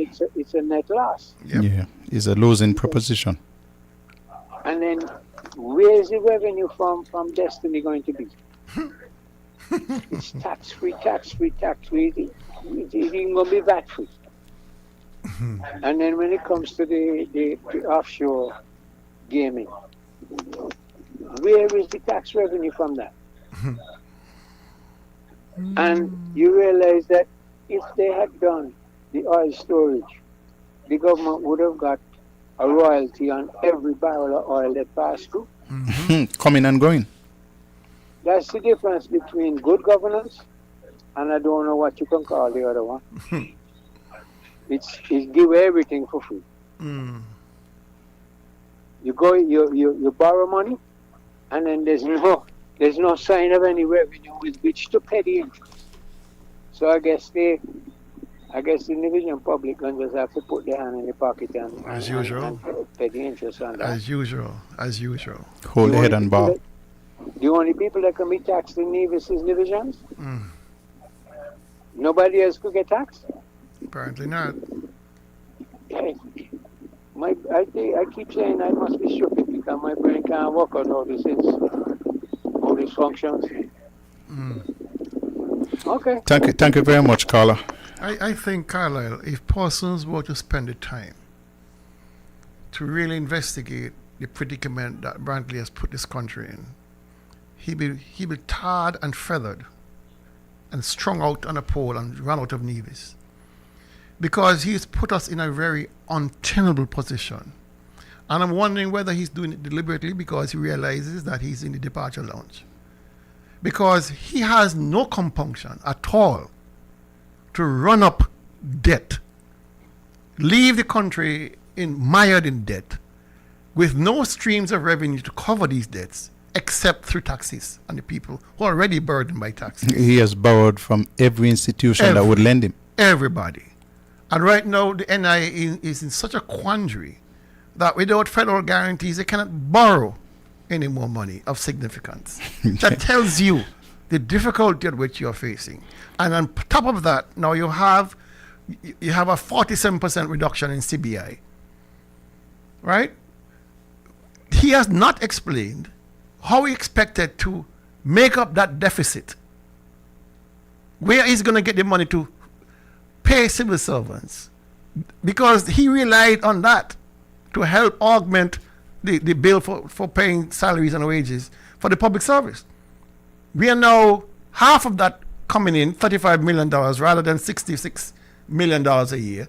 We have halved it basically, but we have not grown the economy commensurate enough to pay what we need to pay. It means, therefore, by simple logic, that either we're going to raise taxes, which he has done through the new housing, the new property taxes, and the increase in the unincorporated business tax, but it means he's going to be cutting back on services to the people of Nevis because the money is simply not there. He has not created that revenue stream to be able to afford the expenditure that he has put us under. He cannot afford to monthly pay for the hospital. He said the time we have given him the estimates. He can't do anything with it because he has no money. He wants to do the airport, poorly conceived idea, because you have a project that's coming on stream that the dance can't pay for the lights. It's going to be bleeding money from the beginning. From the beginning. And these are their numbers. They are saying that the expenditure is $5.5 million per month, and your revenue is 2.2. So you're losing $3 million every month. Where I have to ask the people of Nevis, where do you think that money is going to come from? You're going to fall like manna from heaven? Not at all. It's going to come out your pocket. It's going to come out of reduced expenditure in the school system, in the hospital care, in agriculture. It's going to come from budgets being slashed to make sure the bankers get their money. I wonder if people understand the predicament that we are in. No one is running around the world trying to get this online gambling. He's always gambling with our future. Online gambling is illegal in the US. There's several countries across Europe who said, not here. We do not want this here. There's too much corruption. There was too much fraud. There's too much abuse. People are getting hooked on gambling. We don't want it. But Mark Brantley said, bring it. Bring it. Antigua and Barbuda had a major case with the US some years ago. I think Antigua and Barbuda won the case, but I'm not sure that they have received any payment up to now. I want, in my final statement, Carl, I want our business people, or economists, or preachers, or doctors, or lawyers, they must have a stake in this. They know this better than most of us. Why is it that we are not hearing the alarm bell being rung by these people who see the direction at which we are going? The same way you had this coalition of opposition against SSD and Destiny. Broad-based opposition. Why is it that this matter, which is so critical to our development, to our own safety, our longevity, why is it that this is not being spoken about in more fora to shed some light on the predicament that he has put us in with this debt burden and this risky investments, investors coming here to take advantage? Why is these things topical? Why is these things spoken around the dinner table, in the kitchen, around the kitchen table? Why is it only us in the opposition speaking about the dangers that we are facing? You know, it makes it look like it's political. But there, if you speak to people out there privately, they tell you, boy, we're in a bad position. The country's in a bad position. Put there by Mark Brantley because he does not understand basic fiscal management. He doesn't understand it. All right? And he needs to talk to people and have an advisory board that can guide the development of this country safely, navigate all of these tribulations safely. My God, if Joseph Parry in 2006 to 2008, 2010, in the height of a worldwide recession, could bring to Nevis, could deliver Nevis. Well, what's wrong with sitting with J.W. Parry and say, Mr. Parry, boy, you know, I know we're on different sides of the political divide, but I want a little assistance. I want some guidance here. How can you help me? How can, you know, talk to the bankers and whoever else, the economists down there, CDB, right there in St. Kitts. There are people in there specialized in this kind of assistance. Talk to the IMF, World Bank, whoever you have to speak to, and say, listen, we have a problem here. We are facing this crisis, and I need guidance on how we can navigate effectively. Instead, he sits there, put, and put us in the worst position every time he opens his mouth. Because he doesn't understand, he doesn't care one way or the other, that the crisis we are facing is an existential threat to the longevity and livelihood of divisions here. You know, it's just frustrating, very frustrating. One thing I will tell you, that history will record that Nevis has never had a more ineffective, a worse premier than Mark Brantley. And in all of the time since 2017 that he has been premier of Nevis, he has failed to bring to the table anything of note, anything that we can look back on. And I'll tell you something, it's not getting any better. He has traveled to all corners of the world. I think the last place that I'm waiting to hear Mark Brantley say that he's going is Greenland. Last place. Because he has been every place else, and he has not been able to bring back anything to Nevis for us to celebrate. I'm going to mention one thing before we close this evening. 2 days ago, in New York, a federal judge, in a decisive ruling by the U.S. District Court for the Southern District of New York, handed Philip Martinez and MSR Media a major legal victory, one that simultaneously constitutes a clear defeat for Caribbean Galaxy, Yinjin, Timothy Harris, and for other associated parties whose U.S. banking transactions are now subject to court-authorized subpoenas. So that is a story that broke 2 days ago, and we'll be following that closely. Which court is it? U.S. District Court for the Southern District of New York. Well, you're not going to appeal that. Well, yeah, and you expect that is how things go. People with money will go down that route. But that means that the banking affairs of Caribbean Galaxy and Timothy Harris and others would be open for scrutiny. Assuming that they win the appeal or lose the appeal. Yeah. Because I can guarantee you an appeal was waiting. At the moment the ruling came, there was an appeal being filed. That's how these things go. Mm-hmm. You know, I used to say people with resources will always try to drag it out to the end. And these people have money. And, you know, it's just the way the court system works. So you're going to go from you're going to go from the district court to the circuit court to the high court. I mean, you're going to go as far as you can go. it might not even be heard in our lifetime. Mhm. There is one last clip that I will play for you, because sometimes you have people who don't understand the history and the history of the people they associate with, and they say things flippantly without understanding the full impact of the statement. This is Mark Brantley again from an interview that he did for a podcast quite recently. I remind people, some of us forget that the Four Seasons opened its doors in 1991. You know what happened in 1992? So Simeon Daniel lost the election. Right? With nearly 1,000 people put to work in 1991, in 1992 he lost the election. Because people were out there saying this hotel is a bad idea. Imagine Nevis, modern Nevis, without a flagship like Four Seasons planted. And I'm simply putting that on the record because he said that people were out there saying that the hotel was a bad idea. He was saying it. But Mark Brantley did not say that he was part of the people. And his party, the CCM party, they were the ones who sowed the seed. Because I have a lot of CCM friends, and I talked to them. And one of them said to me, boy, we thought that if Four Seasons came to Nevis, it would kill CCM, and that CCM would never have a chance. So they said they had to go out there and tell people that the hotel was a bad idea. They knew that the hotel was a brilliant idea, was a stroke of genius, and that it showed that Sir Simeon Daniel and the NRP were working in the best interest of Nevis. He's going all over the world making comparisons and saying that Destiny and that exclusive enclave is simply Four Seasons. Yeah.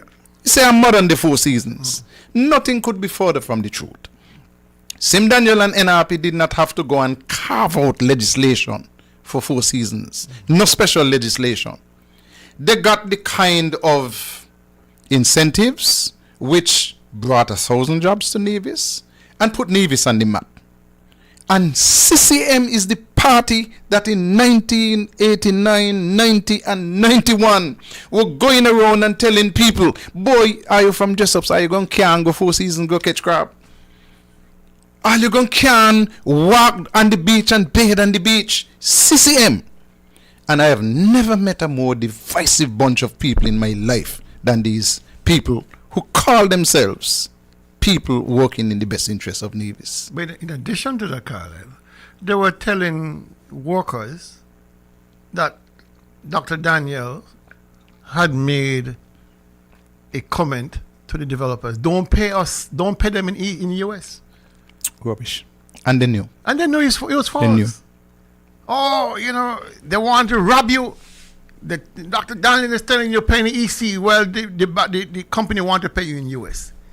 Oh my goodness. These guys are a bunch of vagabonds indeed. Vagabonds of the highest order. And they've been practicing this deceit on the people of Nevis for far too long.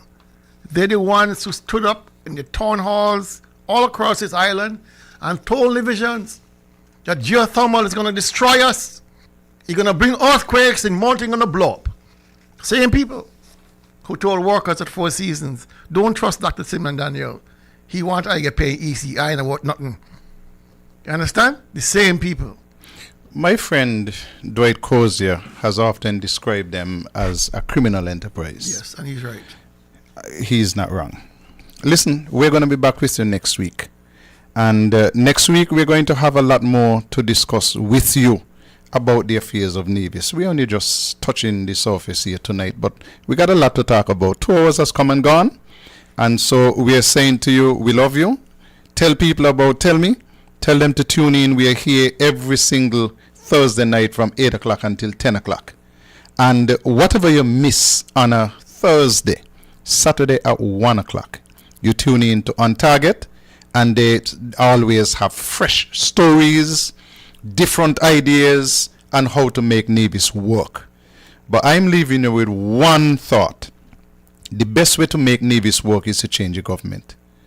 Vote for the candidates of the Nevis Reformation Party whenever you get a chance, and everything will be good. We're going to see you next week. Tell me what you want. Tell me what you need. Tell me if I'm good enough for you, babe. Good enough for you, babe. Tell me what you want. Tell me what you need. Tell me if I'm good enough for you,